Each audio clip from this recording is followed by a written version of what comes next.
അരക്കെട്ടൊക്കെ മുറുക്കി പടച്ചട്ടയുമായിട്ട് ഞങ്ങളിന്ന് എങ്ങോട്ടാണ് പോകുന്നതെന്നറിയാമോ? നമ്മളിവിടെ ഫ്രണ്ട്സിൻ്റെ കൂടെ ഒരു അഡ്വഞ്ചർ പാർക്ക് എക്സ്പ്ലോർ ചെയ്യാൻ വേണ്ടി വന്നിരിക്കുകയാണ് കേട്ടോ.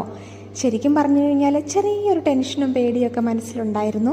ഇതെങ്ങനെയായിരിക്കും, കാരണം ഇറ്റലിയിൽ വന്നു കഴിഞ്ഞാൽ പിന്നെ ഇതിനകത്ത് ഞാനിത് ഇതുവരെ കയറിയിട്ടില്ല കേട്ടോ.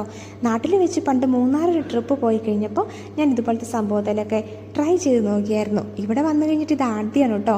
നമ്മുടെ മക്കളുടെ കൂടെ പോകുമ്പം അതിന് വേറൊരു രസം കൂടിയല്ലേ. അവർക്ക് ധൈര്യം കൊടുക്കേണ്ട നമ്മൾ തന്നെ പേടിക്കാൻ പാടില്ലല്ലോ.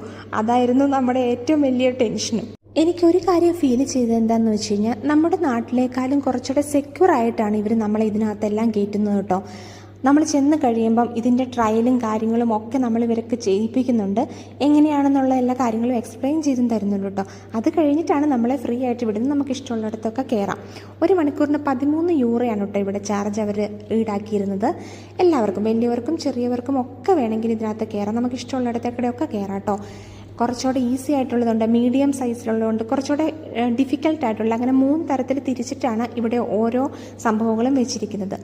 ഞാനിതിൻ്റെ എല്ലാത്തിൻ്റെയും പുറത്ത് കയറി കേട്ടോ.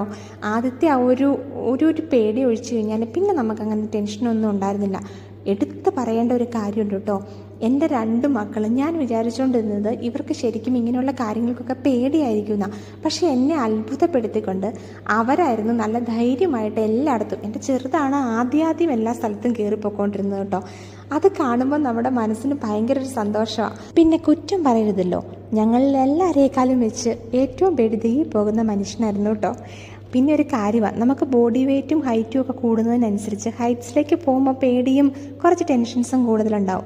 കുട്ടിസ് എന്നോട് പറയുന്നത് പോലെ, നീ ആ കാച്ച നീളമല്ലേ ഉള്ളൂ, അപ്പോൾ നിനക്ക് അതിൻ്റെ അനുസരിച്ചുള്ള പേടിയടി വരത്തുള്ളൂ. എൻ്റെ കാര്യം അതുപോലെ അല്ലെന്ന്. ചിലപ്പോൾ ശരിയായിരിക്കുമല്ലേ. എന്നാലും എല്ലാത്തിലും ഞങ്ങളുടെ കൂടെ ധൈര്യമായിട്ട് ആൾ കയറി വന്നു കേട്ടോ. ഫാമിലി മൊത്തമായിട്ട്, പിന്നെ ഫ്രണ്ട്സുങ്ങളുടെ കൂടെ ഉണ്ടായിരുന്നത് കൊണ്ടും എല്ലാവരും സന്തോഷമായിട്ട് ഒരു ദിവസം അടിച്ചു പൊളിച്ചു കേട്ടോ. ഒരു ദിവസം ഇല്ല, ഒരു ഈവനിങ് ആയിരുന്നേ.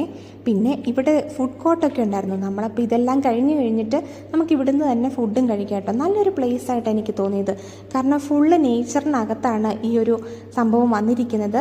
അവിടെ തന്നെ നമ്മളിരുന്ന് റെസ്റ്റോറൻറ്റ് കഴിക്കുന്നതിൻ്റെ തൊട്ടപ്പുറത്ത് തന്നെ ചെറിയ ചെറിയ കാഴ്ചകളൊക്കെ കണ്ട് നമുക്ക് ഇരുന്ന് കഴിക്കാനുള്ള സൗകര്യങ്ങളും ഒക്കെ ഉണ്ട് കേട്ടോ. എന്തായാലും ഒരു ഈവനിങ് നമുക്ക് സുഖമായിട്ട് പോയി എൻജോയ് ചെയ്ത് വരാൻ പറ്റുന്ന ഒരു പ്ലേസ് ആയിരുന്നേ. അപ്പോൾ ഇന്നത്തെ വിശേഷം ഇത്രയേ ഉള്ളൂ. എന്നാൽ പിന്നെ ശരി, പിന്നെ കാണാവേ.